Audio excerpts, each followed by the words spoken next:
Hello and welcome back to another episode of Farm and Life at LaForge. Goats are calling me. So it's a lovely sunny day. It's actually making it hard to film. And I am here with the 3 dogs.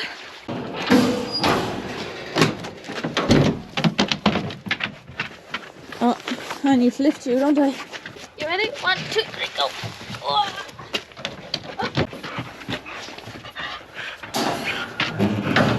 It's a lovely sunny few days. So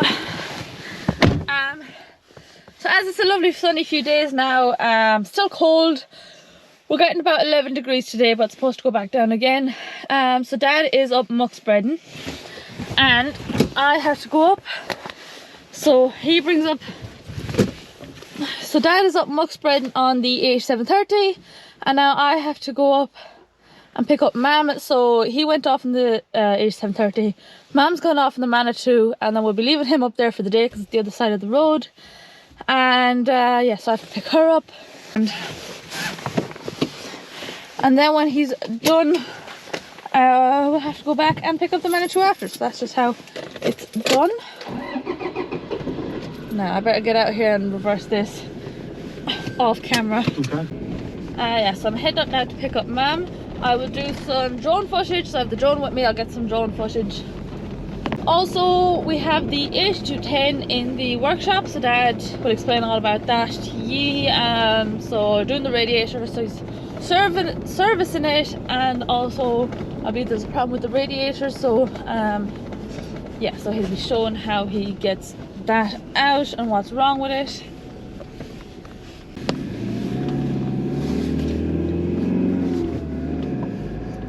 And yeah, first I want to say thank you to everybody who joined in on the live on Sunday. It was great fun for us. Very stressful at the beginning. We couldn't figure out, well, I couldn't figure out how to get the live to actually work. First I wanted to try it on the GoPro because the camera on the laptop is not a good camera. But then I couldn't get the GoPro connected, then the laptop wouldn't work. And we were actually live but it was on private, so I don't know how that worked. And then finally got it done with the phone, so the audio wasn't too great. But yeah, thanks to everybody who joined in and who asked a question, and hopefully we'll be doing one again sometime. And so for any of those who didn't get to watch it or ask a question, you can always ask us a question down in the comments here, and I will try and get back to all of you. We have now got merch for sale, and the lighting is terrible on this. We have now got merch for sale. So it's kind of like a trial run.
Okay, so that was the footage of the muck spreading, which Dad is doing a lot these days, because we have nice sunny days, so that's what he'll be at for a while.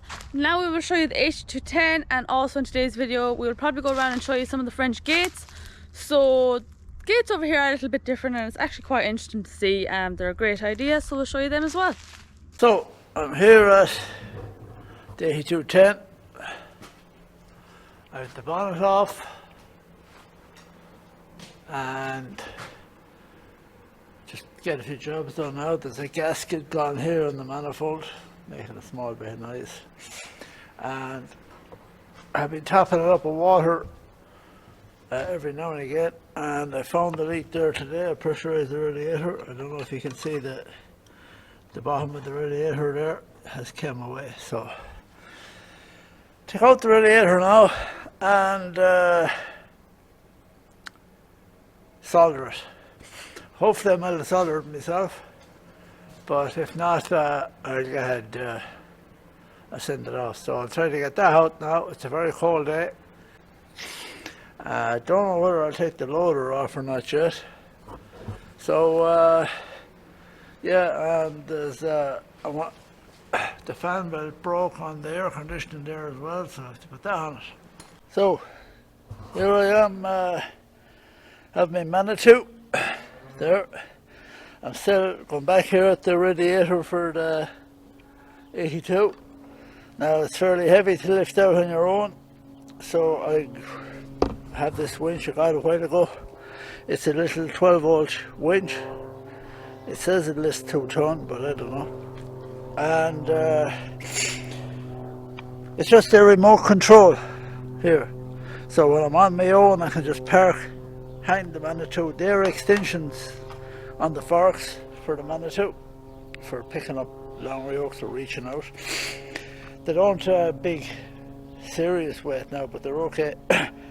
And then I fix that to it, temporary, so I can hang it upside down, and when I can control.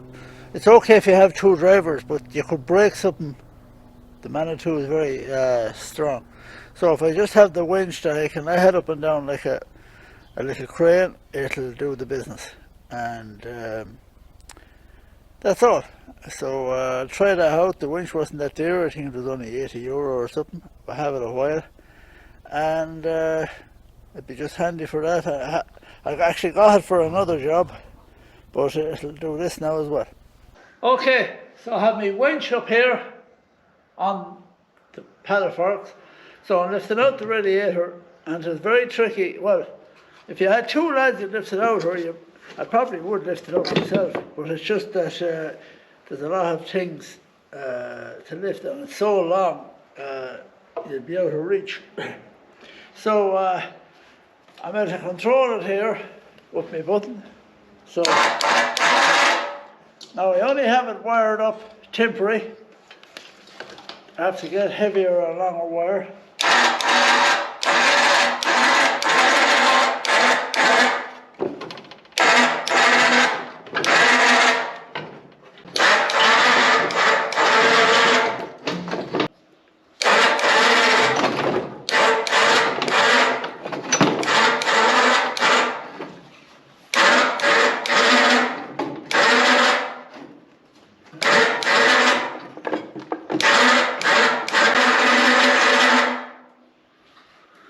So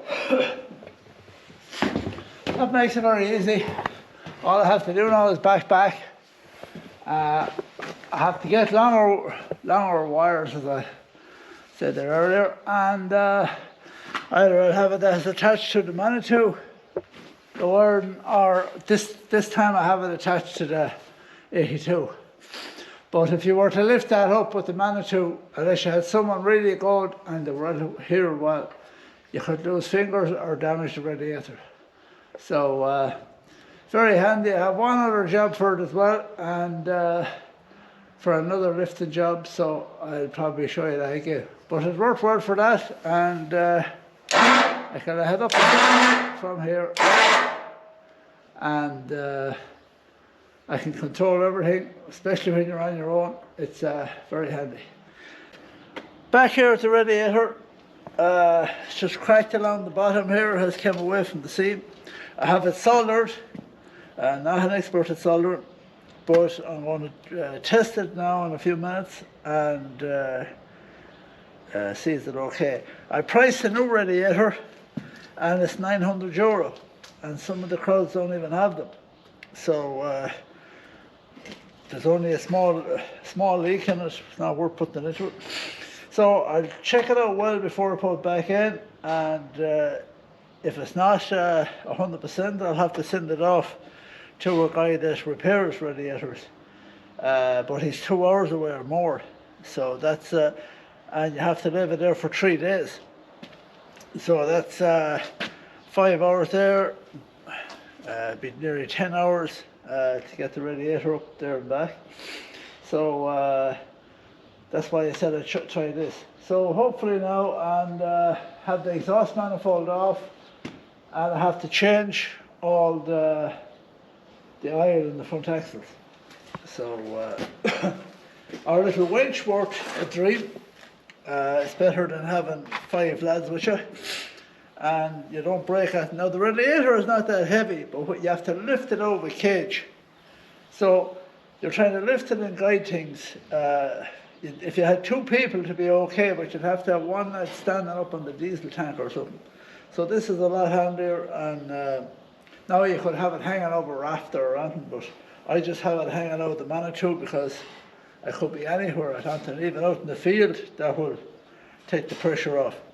The next job I'm going to put a little gantry on the back of the Hilux, because sometimes Emily I just send her off for things and they're very heavy, so that'll do to lift it in. So you'll see on the next video whether we have to get a repair job done or send it to a specialist, or it was okay. I won't be buying a new one, none of us. And that's it. So she just has to be serviced now, and I'll probably spray the bonnet as well. So just show you a bit on the French gates, which I like. All the gates here in France are, well, not them all, sorry, they're all adjustable. So this is a 4 to 5 metre, so it'll adjust from 4 to 5. They're a good big heavy gate, and you can normally hang them from both ends. Now this here I've changed. I welded my own latch because I never be hanging on the other side. But the beauty about it is a lot of the gates here, they're all adjustable. So if they sag down after a year or 2, you can adjust it up, no bother. So if that gate was a normal French gate, it would be like this on the other end. So I could open it on the left side or the right side, no bother. But when we got the use of the feel of the farm, as the fella says, we put these latches on it because sometimes it's hard for Emily or that to line up the gates. So I put these on them. So I'll show you this down here. So here then is another gate which to have. You can buy this section like this with a little gate for getting in and out, which is very handy for an escape route or anything like that. And now again, I have my own latch on it here, but there was the place before for putting a pin in. Now them gates used to be up there when we came, but then before that we don't ever let the yard manure or the build up too high, but the calves used to be getting under the gate. So that's another good piece on it. So here now at the end of the crush is a good example. Now you can lock the gates here with the bolts. Now here we don't use it because we have them cows in there, and this is our backup pin here for the back of the chute. So we're to swing it across here. Now this is a bit longer, so it works a dream here. You just pull it out. There's the 2 pins. So there it is, and you put in the pin. There. That's why it's a little bit hard. Now we could open the gate the other way as well. So this is the backup. Now all our cattle chute is all made from these big heavy gates and they never have any bother. Plus it's good then because if there's ever a problem with the cattle in the chute, you can open either side and let them out. So you're never stuck at all. Now the French have these. They have latches and they're like that. And they work as well. So, and there's little safety things. So that's the chute you've seen before. Just said I'd show you on the gates. Now to call these gates are just used for sheds. They have gates then adjustable. Yeah, get them any size. You can get them actually a half a metre long adjustable. Out the field gates then are a lot lighter gate, and you couldn't put them in. You know, you'd walk off with them, but they do perfect for the fields, and they're adjustable as well. So it's no bother anyone hang a gate because you can get any length you want. Now I'll show you the gate posts that come with them. Here is a gate post to come. You can buy them. Now you can buy them with just one lug or a double one, and this one has 3, and they have the pins and all with them. Now you can buy them that they can set into the ground, or there's a little sleeve. And all the gates are standard. No matter what brand of gate you buy, they'll fit every gate. These. I think the price of them, I think they're around 48 or 50 euros. And they even hang the big heavy gates, but they're a bit, you want a bit of a support.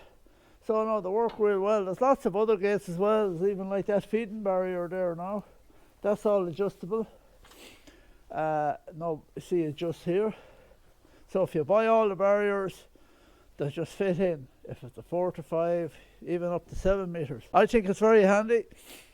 I used to be making them for years in Ireland. Wouldn't pay to make them with the way they're done here, with all the special brackets. Now you can actually, in some cases, you can get 2 of these bars that clamp on if you have small cattle or sheep. So no, just a taste of what's over here, and there's even a small little gate that fits there, and it's adjustable. So that's it. That's where Laura does have her goats. So that's that for this week's episode. I hope you guys enjoyed it. If you did, please give it a thumbs up. You can also subscribe to the channel. Thanks for watching, and we'll see you in the next one.